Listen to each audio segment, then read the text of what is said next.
Kru Jejak Rasul meneruskan kembara di Mesir.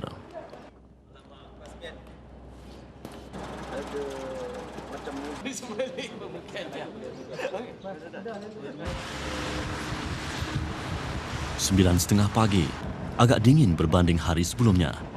Di Mesir, suhu kerap berubah ketika musim luruh. Kami menuju Uskur di selatan Kahirah. Selepas 2 jam perjalanan, suhu bertukar panas mencecah 32 darjah Celsius. Mesir menerima sedikit hujan sepanjang tahun. Kebanyakan kawasannya kontang. Namun, Allah menganugerahkan Mesir dengan Sungai Nil yang membawa bersamanya air untuk tanaman dan ternakan.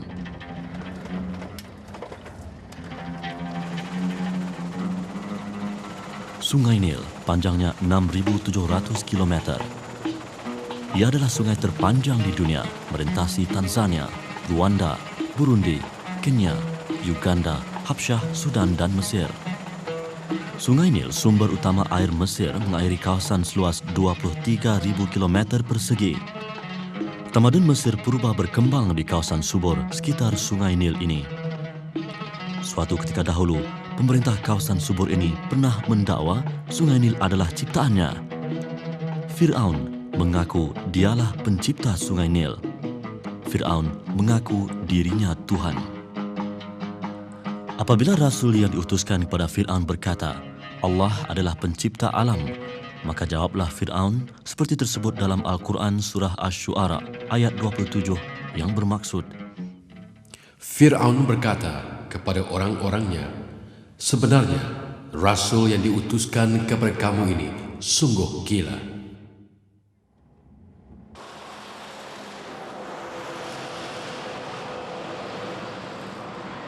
Kami menuju Uskur, daerah dipercayai tempat kelahiran Rasul yang dimaksudkan itu. Selepas 2 jam perjalanan dari Kahirah pada pukul 11.33 pagi, kami tiba di Madrasah Musa Ibnu Nusair di Uskur. Dari luar memang tiada yang istimewa dengan bangunan ini. Ia terletak di pinggir jalan berhadapan kawasan pertanian di tebing Sungai Nil.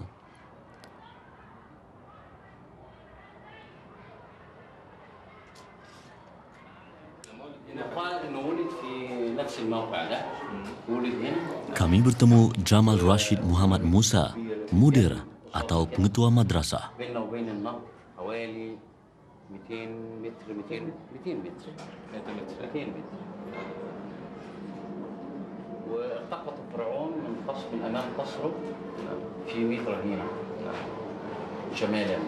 Lebih pandang 2 meter daripada sini, mak dia letak ke laut dan Fir'aun dia pungut dia. Dia di sebelah utara sana, dekat istana Fir'aun tadi, tempat dia cakap.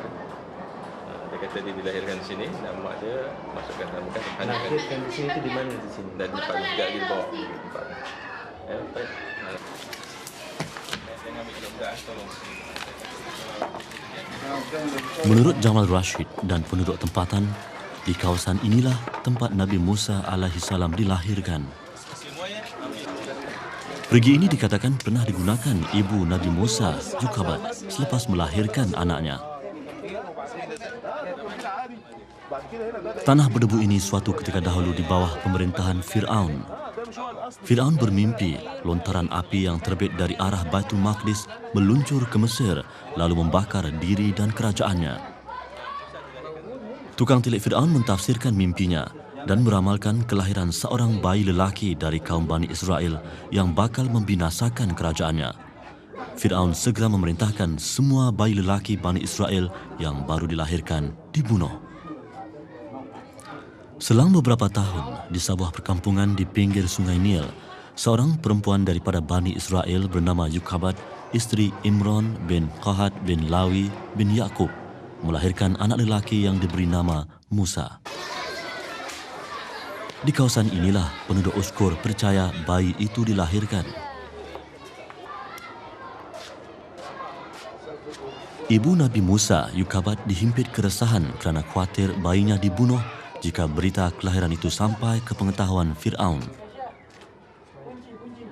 Bidan yang menyambut kelahiran anaknya diminta berjanji merahsiakan hal itu. 3 bulan berlalu, Yukabat resah.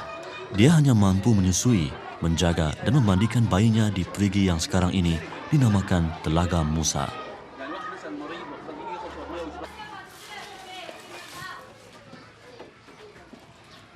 Mungkin ada mempertikaikan kesahihan dakwaan penduduk Uskur bahawa di kawasan inilah Nabi Musa dilahirkan. Sebagai pengembara, kami cuma mencatat cerita masyarakat tempatan dan hubung kait mereka dengan Rasul utusan Allah. Apa yang pasti, penduduk di sini menghormati para Rasul utusan Allah. Mereka dengan besar hati menunjukkan kepada kami kesan masjid lama bersebelahan Madrasah Musa Ibn Nusar sebagai bukti Islam telah lama bertapak di sini.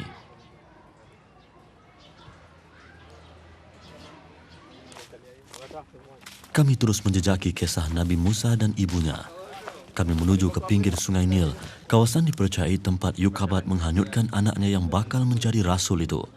Kami melihat persekitaran kawasan subur lagi permai ini, kami bandingkan dengan kecamuk hati seorang ibu yang terpaksa melepaskan bayinya. Dan kami ilhamkan kepada ibu Musa, susukanlah dia. Dalam pada itu jika engkau takutkan sesuatu bahaya mengenainya, maka lepaskanlah dia ke laut. Dan janganlah engkau berasa bimbang dan jangan pula berduka cita. Sesungguhnya kami akan mengembalikannya kepadamu dan kami akan melantiknya menjadi salah seorang dari rasul-rasul kami. Sesungguhnya tiada yang mustahil bagi Allah. Dialah yang menurunkan hujan dari langit, sebahagian daripadanya untuk minuman kamu dan sebahagian lagi menyebabkan tumbuhnya pokok-pokok untuk kamu melepaskan binatang-binatang ternak makan padanya. Ia juga menumbuhkan bagi kamu dengan sebab hujan itu tanaman-tanaman dan pokok-pokok zaitun dan tamar serta anggur dan juga daripada segala jenis buah-buahan. Sesungguhnya yang demikian mengandungi satu tanda bagi kaum yang mahu berfikir. Tapi Fir'aun enggan berfikir. Fir'aun melihat kesuburan lembah Sungai Nil, namun dia buta kepada kebenaran lalu mendakwa dialah penciptanya. Renungkan saja sikap Fir'aun apabila Nabi Musa AS menyuruhnya menyembah Allah. Nabi Musa berkata, dialah yang memiliki dan menguasai timur dan barat, serta segala yang ada di antara keduanya. Kalau kamu orang yang berakal, tentulah memahaminya. Firaun berkata, demi sesungguhnya, jika engkau menyembah Tuhan yang lain daripadaku, sudah tentu aku akan menjadikan engkau dari orang-orang yang dipenjarakan. Bayangkan bagaimana marahnya Fir'aun apabila ada orang yang berani memberitahu dia bukan Tuhan. Namun Fir'aun pun tahu arti ketakutan. Betapa tidak, Fir'aun manusia, bukan Tuhan.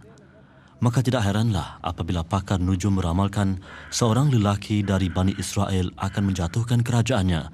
Fir'aun segera memerintah semua bayi lelaki Bani Israel yang baru lahir dibunuh.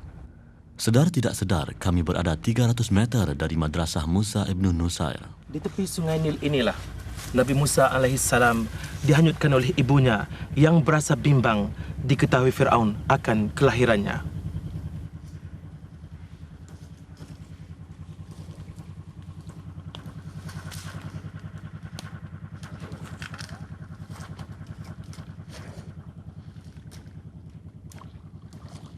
Setibanya di tebing Sungai Nil, Yukabat pun meletakkan peti yang berisi anak kesayangannya di tepi sungai. Yukabat menatap wajah anaknya yang cuma sempat bermanja sekadar waktu dengannya dan terus melepaskan peti itu. Hati ibu mana yang tidak luruh melakukan semua ini kepada darah dagingnya sendiri?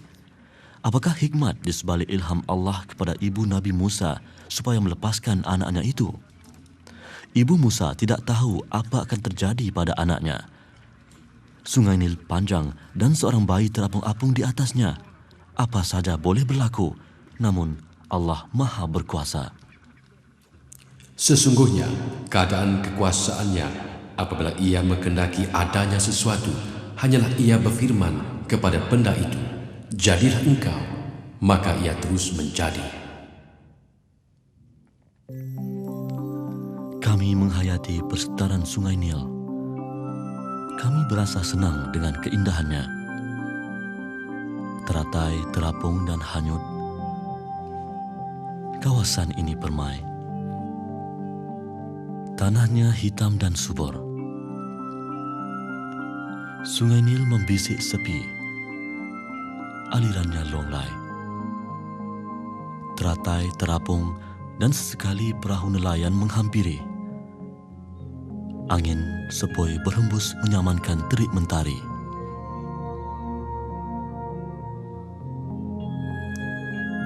Sungai Nil mengalir menyaksikan kisah seorang ibu dan anaknya. Di tanah subur ini, ada buah-buahan dan ternakan dan angin sepoi sesekali bertiup mengiringi burung bermain di udara. Sungai Nil mengalir siang dan malam dan menampung apa yang terapung. Teratai perlahan-lahan hanyut di bawah riak sungai terapung sepi. Semakin lama, semakin halus peti itu di pandangan mata Yukabat. Sayup, sepi dan akhirnya ia menghilang. Kemanakah nanti terdamparnya peti itu? Apakah ada manusia yang akan menjumpainya dan menjaga anaknya dengan baik? Bagaimana pula kalau yang menemui anaknya itu tali barut Fir'aun? Yukabat pasrah. Demi itu semua suruhan kudus, dia setia turutkan. Suara hatinya berulang kali membingkiskan semula seruan ilahi. Dia semakin tenteram dan kembali tenang.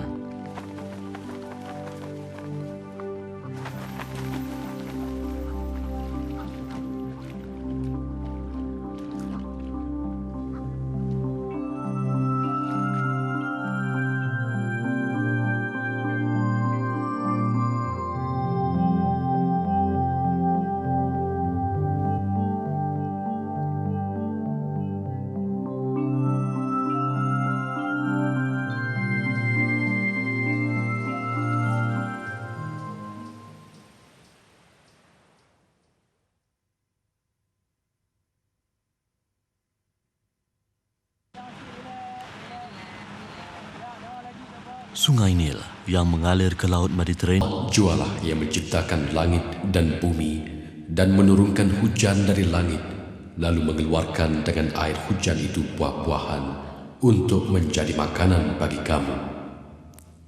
Dan ia memberi kemudahan kepada kamu menggunakan kapal-kapal untuk berlayar di laut dengan perintahnya. Juga yang memudahkan sungai-sungai untuk kamu. Maksud Surah Ibrahim ayat 32.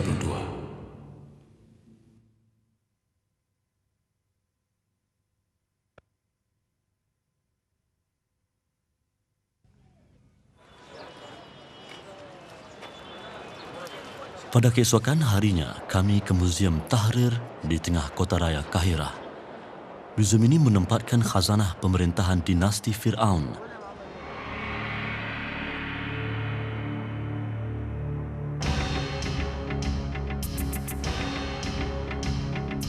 Umat yang hidup pada zaman Fir'aun mencapai kegemilangan dari segi seni, sains dan teknologi.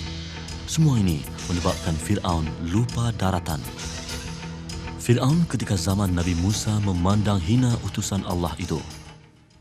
Dan Firaun pula menyeru kepada kaumnya. Katanya, "Wahai kaumku, bukankah kerajaan negeri Mesir ini akulah yang menguasainya dan sungai-sungai ini mengalir di bawahku? Tidakkah kamu melihatnya? Maka sepatutnya ia dipakaikan gelang-gelang emas atau datang malaikat bersama-sama dengannya."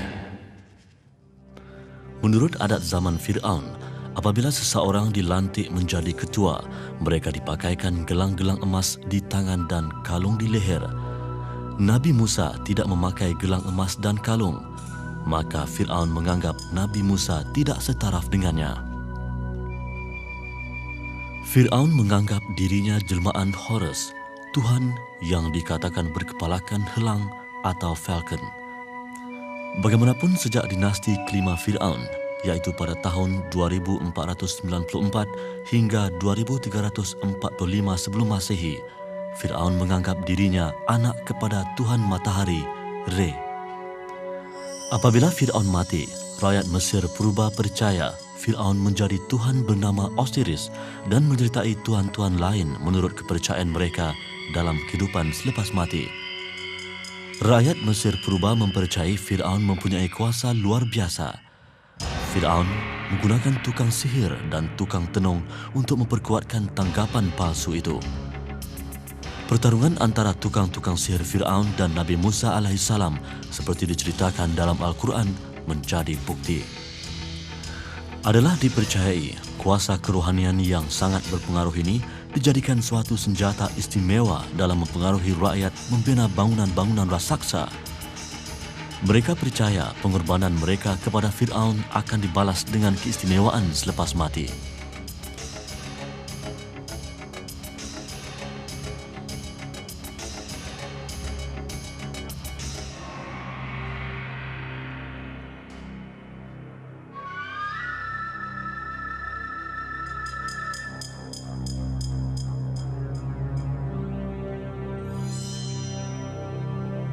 Orang Mesir purba bukan saja memumiakan Firaun.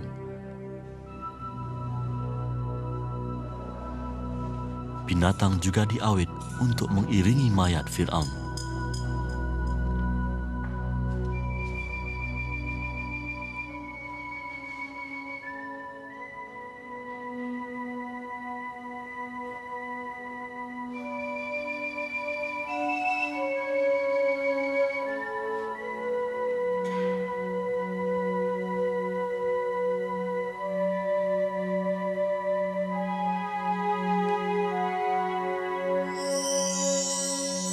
Binatang yang dianggap suci oleh orang Mesir purba turut dijumpai dalam ribuan kubur.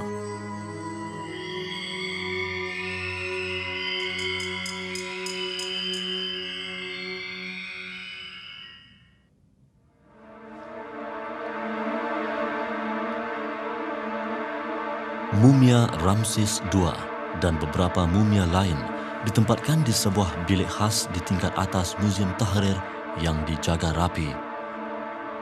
Ketika melangkaui pintu masuk bilik ini, kami dapat perhatikan betapa malapnya lampu-lampu yang digunakan untuk meneranginya. Keadaan ini untuk memastikan mumia yang dipamer tidak rosak akibat sinaran lampu berterusan.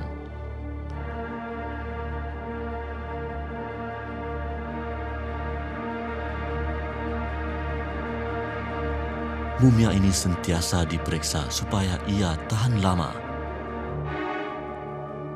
Mumia satu-satunya bukti peninggalan dinasti Firaun. Mayat Firaun terus terpelihara untuk tatapan generasi sekarang dan akan datang. Firaun yang pernah mengaku dirinya Tuhan kini disimpan rapi di Muzium Tahrir, Kahirah. Kenapa Tuhan takdirkan orang Mesir purba pandai mengawit mayat? Kenapa Tuhan takdirkan orang Mesir purba pakar membuat piramid tempat menyimpan mayat Firaun? Kenapa Tuhan takdirkan cuaca Mesir kering menyebabkan mumia Firaun terpelihara? Semua ini ada hikmatnya. Maka pada hari ini kami biarkan engkau terlepas dengan badanmu untuk menjadi tanda bagi orang-orang di belakangmu. Dan sesungguhnya kebanyakan manusia lalai daripada tanda-tanda kekuasaan kami.